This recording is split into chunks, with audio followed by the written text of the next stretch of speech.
Story with Binaca.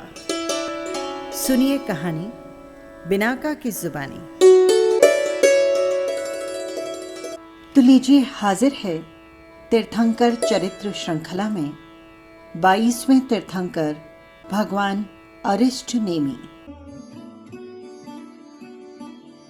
भगवान अरिष्ट नेमि का जीव पूर्व भाव में शंख नाम का राजा था। राजा शंख जितने अद्भुत पराक्रमी वीर थे, उतने ही अधिक दयालु भी थे। जब वे राजकुमार थे, तब एक बार उनके राज्य में दस्यु तस्करों का आतंक फैल गया।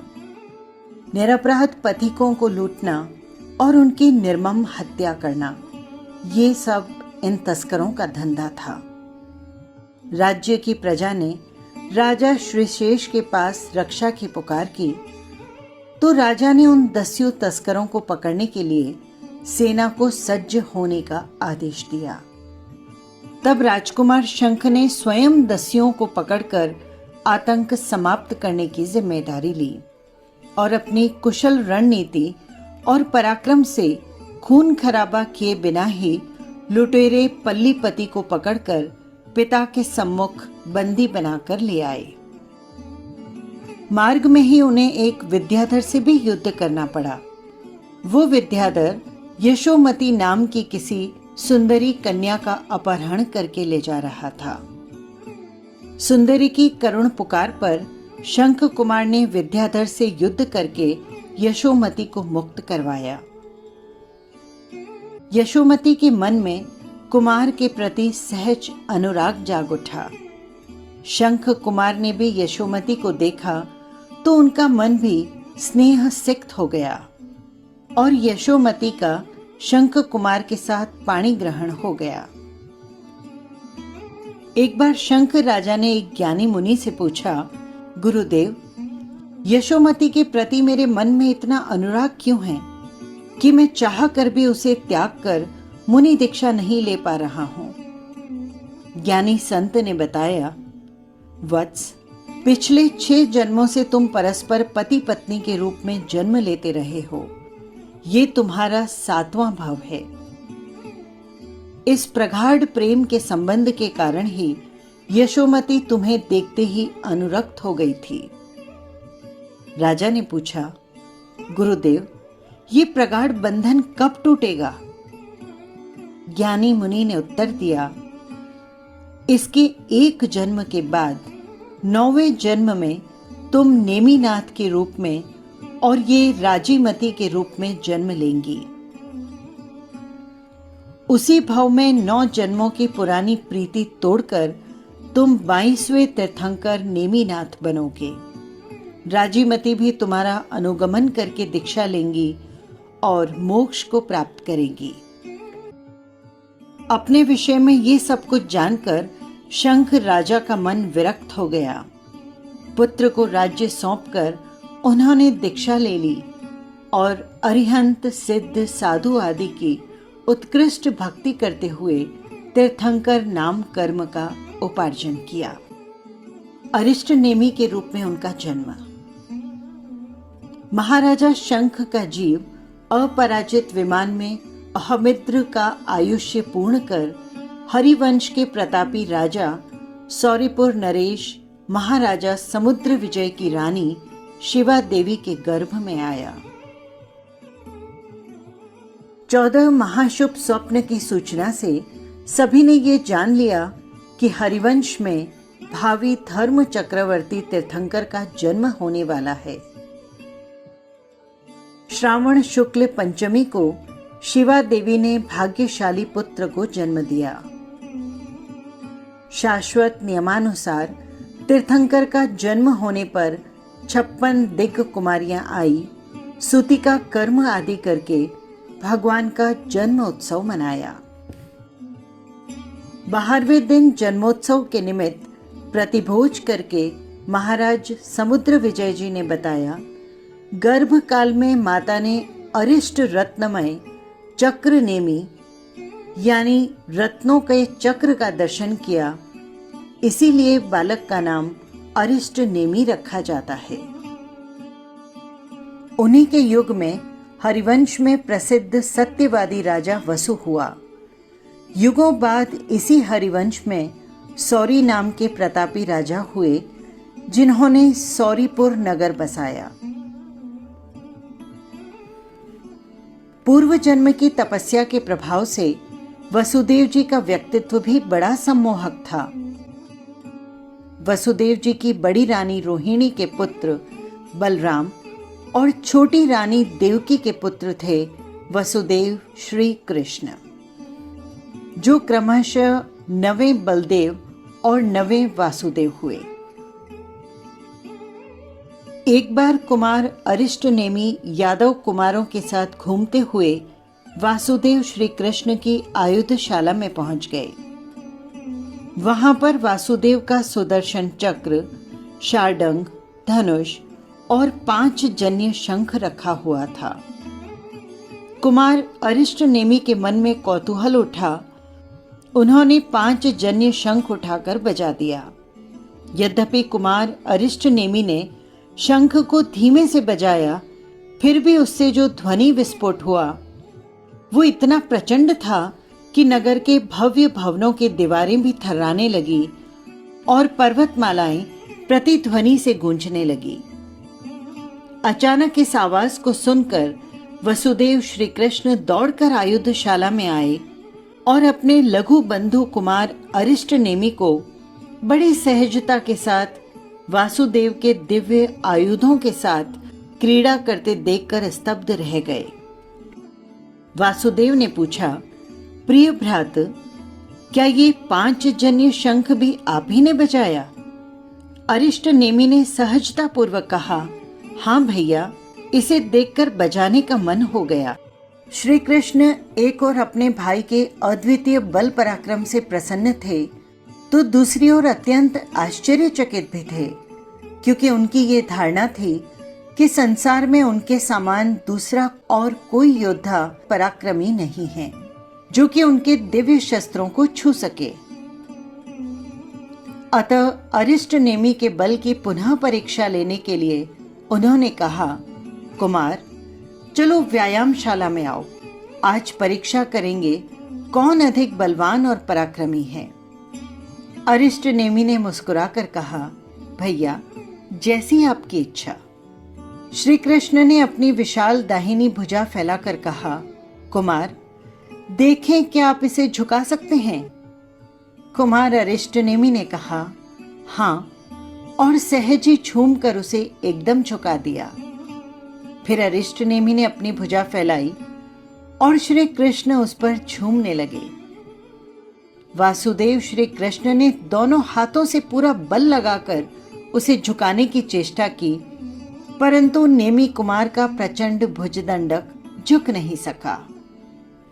अपने लघु भ्राता का अद्वितीय बल पराक्रम देखकर वासुदेव श्री कृष्ण अत्यंत हर्ष विभोर हो गए। एक बार उनके मन में आया, ये अवश्य ही षटखंड चक्रवर्ती बनेगा, परंतु फिर वे उसकी विरक्ति और आजीवन ब्रह्मचारी रहने की भावना जानकर बड़े खिन्न हुए। श्री कृष्ण ने सोचा, किसी भी प्रकार इसे विवाह के लिए सहमत कराना चाहिए। विवाह के बंधन में बनते ही भोगों के प्रति इसकी अनुरक्ति बढ़ेगी और फिर वो संयम की बात भूल जाएगा।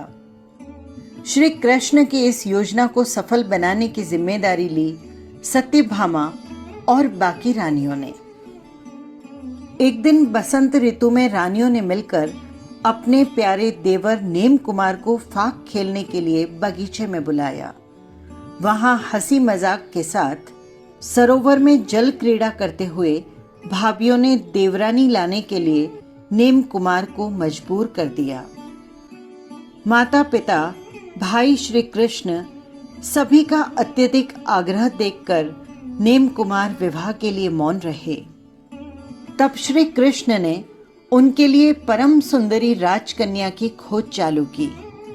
सत्यभामा ने बताया, मेरी छोटी बहन राजुल बहुत ही सुंदर और सुकुमारी है।